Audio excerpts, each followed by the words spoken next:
माँ दुर्गे सच्चे दरबार चौकी की तरफ से सभी को जय माता दी। मेरा नाम सचिन उपाध्याय, जिला भदोही, गांव भिड़ूरा। मैं एक रिक्शा ड्राइवर हूँ। मेरे माता पिता के गांव जाने के बाद मैं घर पे अकेला रहता था। अब गाड़ी पे घर पे अकेला अपने परिवार के साथ रहता था। अब गाड़ी पे जाने के बाद मेरा गाड़ी पे मन नहीं लगता था। गाड़ी चलाने का दिल नहीं करता था। मेरे को बेचैनी होती थी, उलझने होती थी, मेरे को शरीर में दर्द होते थे और तकलीफ बहुत होती थी। तो मैं घर पे वापस आ जाता था तो मेरी वाइफ मेरे से पूछती थी, क्या हो गया अंशु के पापा, आपको इतना क्यों तकलीफ है, आपके बदन में इतना दर्द क्यों होता है। मैंने बोला मैं दवा भी खाता हूँ तो दवाई का असर नहीं पड़ता है। तो बोलते किसी को दिखा लो ना। मैंने बोला इतनी जगह मम्मी पापा दिखाते दिखाते थक गए, 2-4 लाख 10 लाख की रास्ते भी लगा दी तो फिर भी मैं सुधर नहीं पाया। मैं दिन रात दारू पीता हूँ, गांजा पीता हूँ, शराब पीता हूँ। मेरे को तकलीफ है, दारू गांजा पीता हूँ तो बराबर मेरे से गाड़ी चलती है, 2-4 घंटे की जगह 5 घंटा चलती है। जब दारू गांजा नहीं पाता हूँ तो मेरे से गाड़ी नहीं चलती है। मैं नशे का आदी हो गया और मेरे बदन में बहुत तकलीफ होता है। मैं गाड़ी पे मेरा मन नहीं लगता और मैं सवेरे सो के उठता हूँ तो मेरी छाती में दर्द होता है। तो मैं गाड़ी पे उस दिन तो मैं अपने औरत को ये बोल के टाल दिया और घर में सो गया। और दूसरे दिन जब मैं पूजा पाठ करने की बारी आई तो पूजा पाठ में भी मेरा मन नहीं लग रहा था। गाड़ी पे जाते समय मेरे दोस्त राजकुमार राजभर मुझे मिले रास्ते में। बोले कहाँ जा रहा है। बोला गाड़ी पे जा रहा हूँ, लेकिन यार गाड़ी पे जाने का मन नहीं कर रहा है। बोलता क्यों रे, तू इतना दुबला पतला क्यों हो गया। बोला क्या बताओ यार तकलीफ, मम्मी पापा रहते तो मम्मी पापा से तकलीफ बता सकता था। अभी आप मेरे दोस्ती के नाते पूछ रहे हो, भाई के नाते पूछ रहे हो तो मैं आपको अपनी तकलीफ बता रहा हूँ। ऐसी तकलीफ है यार, गाड़ी पे जाता हूँ, गाड़ी पे चलाने का मन नहीं करता। तो उन्होंने मुझे बोला कि मेरे बोलने पर तू माँ दुर्गे सच्चे दरबार चौकी में चलेगा। मैंने बोला यार मैं कभी देवी देवता को अगरबत्ती नहीं दिखाया तो देवी देवता के दरबार में कहाँ लेके जा रहा है। मम्मी ने एक तांत्रिक को दिखाया था, माँ काली के भगत को। उन्होंने मेरे गांव के बारे में कुछ बताया, वो भी मुझे नहीं बताया, मेरी माँ को बताया। तो मुझे बोला दारू छोड़ दे, मांस मच्छी छोड़ दे, तो मैंने वो छोड़ दिया। अभी मैं गांजा पीता हूँ खाली। गांजा पीने पर भी मेरे को तकलीफ है यार। वो तो भोलेनाथ का प्रसाद दुनिया बोलती है, मैं भोलेनाथ का प्रसाद समझ के पीता हूँ तो फिर भी तकलीफ होती है। लेकिन ये जब से मेरी माँ 1 हफ्ते से गाँव गई है, 1 हफ्ते के बाद भाई ये 15-20 दिन से मेरे को गाड़ी नहीं चल रही। खाली गाड़ी में 200-300 रुपया बना रहा हूँ और बल्कि मेरे को कर्जे पे कर्जा होते जा रहा है।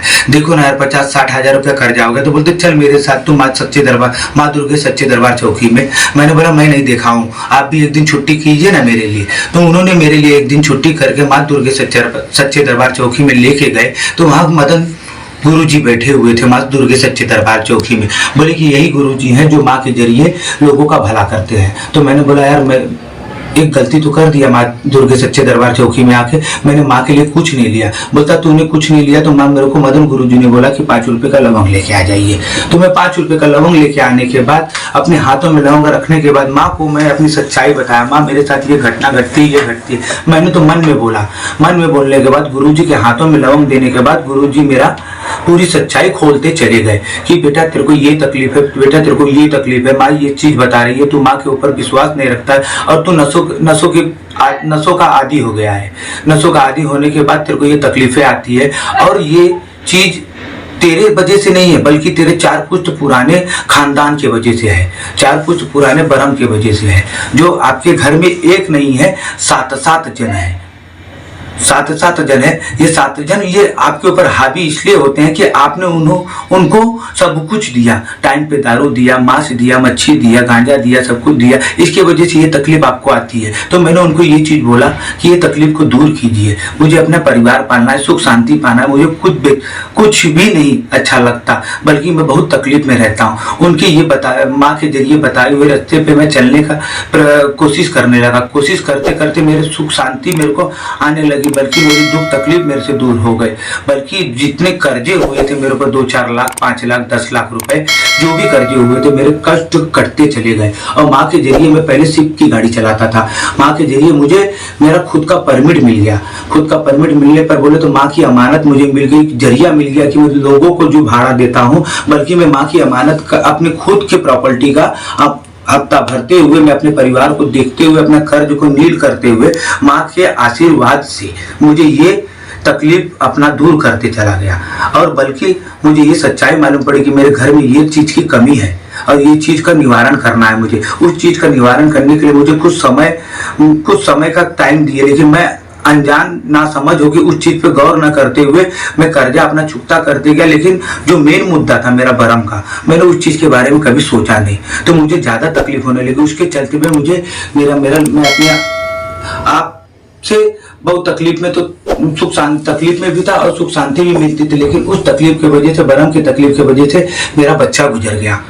मेरा बच्चा गुजरने के बाद मेरी मम्मी गुजर गई। तो मैंने भाई माँ के दरबार में आने के बाद बोला, माँ ऐसा क्यों हो रहा है? तो बोलते वो चीज भरम कर रहा है। तो मैंने बोला उस भरम का रास्ता निकालिए ना सर, उस भरम का रास्ता निकालिए गुरुजी, मुझे समझ में नहीं आ रहा, मैं तो माँ की सेवा कर रहा, बल्कि मुझे ये तकलीफ क्यों हो रही? बोलता तू माँ की सेवा भले करता है, लेकिन तो उस चीज के लिए कुछ विधि विधान होती है, उस चीज में पूजा पाठ में सामान में पैसा लगता है, तो पैसा बचत नहीं कर रहा है, बल्कि तू खा पी के मस्त हो जा रहा है। बोलता है मुझे सुख शांति, तो सुख शांति ही सब कुछ नहीं होता है। उस चीज का जरिया निकाल, 100 रुपया करके, 50 रुपया करके कहीं साइड में रखने के बावजूद ये भरम का रास्ता निकलेगा। पूजा पाठ में जो चीज विधि विधान से लगती है वही चीज में तेरा पैसा खर्चा होगा। तो उस चाल चलन पे मैं चलने से मुझे बहुत अच्छा लगने लगा और 2 पैसा में बचत भी करने लगा। बचत करने से मेरा ये फायदा होने लगा कि भरम मुझे सताना बंद कर दिया माँ के आशीर्वाद से, और जो मुझे दुख तकलीफ थी उस चीज का मुझे तकलीफ में दूर करते चला गया। और बल्कि ये तकलीफ दूर होने के कारण मैंने 2, 4, 5, 10 अपने दोस्तों को भी लेके आया। उनकी तकलीफ को देखते हुए माँ के सच्चे दरबार चौकी में लाने के बाद उनका भी भला होते गया। तो माँ के ऊपर मुझे सच्चाई 100 गुना बढ़ गई, मेरी सच्चाई और 100 गुना बढ़ गई। सच्चाई बढ़ने के कारण मैंने माँ के ऊपर विश्वास पूरी तरह से कर दिया। माँ के मंदिर में देर है, अंधेर नहीं है। मैं इधर ये सच्चाई देखा कि माँ के दरबार में 1 दिन में काम भले नहीं होता, लेकिन 10 दिन में काम होता है। 10 दिन में काम जो भी होता है बहुत सच्चा होता है। माँ का दरबार सच्चा है। मैं इतना ही बोल सकता हूँ कि हे मेरे दोस्त सभी भाइयों बहनों, अगर आपको कोई तकलीफ है तो मेरे जरिए से नहीं, माँ दुर्गे सच्चे दरबार के चौकी में आके आप भी अपना भला करवाइए। लेकिन माँ जगत जननी है, माँ से बढ़कर कोई नहीं है। मैं इससे बढ़कर और कुछ नहीं बोल सकता, लेकिन मेरी सच्चाई मैं अपनी बताना चाहता हूँ कि मुझे इस मंदिर से बहुत फायदा हुआ और मैं माँ का पूजा पाठ करना सीखा और मेरी तकलीफें दूर होते जा रही है। आज भी मुझे कोई तकलीफ नहीं है। मैं जो भी तकलीफ में आता हूँ माँ दुर्गे सच्चे दरबार में आने के बाद माँ शेरोवाली से अपनी निवेदन को अपने कष्ट को रखता हूँ, तो माँ मुझे आशीर्वाद देती है, आशीर्वाद ही देती है और बाकी कुछ नहीं देती, बाकी धन दौलत नहीं देती है, आशीर्वाद देती है, रास्ता देती है। उस रास्ते पे चलने से मुझे बहुत फायदा है। इससे ज्यादा और कुछ नहीं बोल सकता। जय माता दी।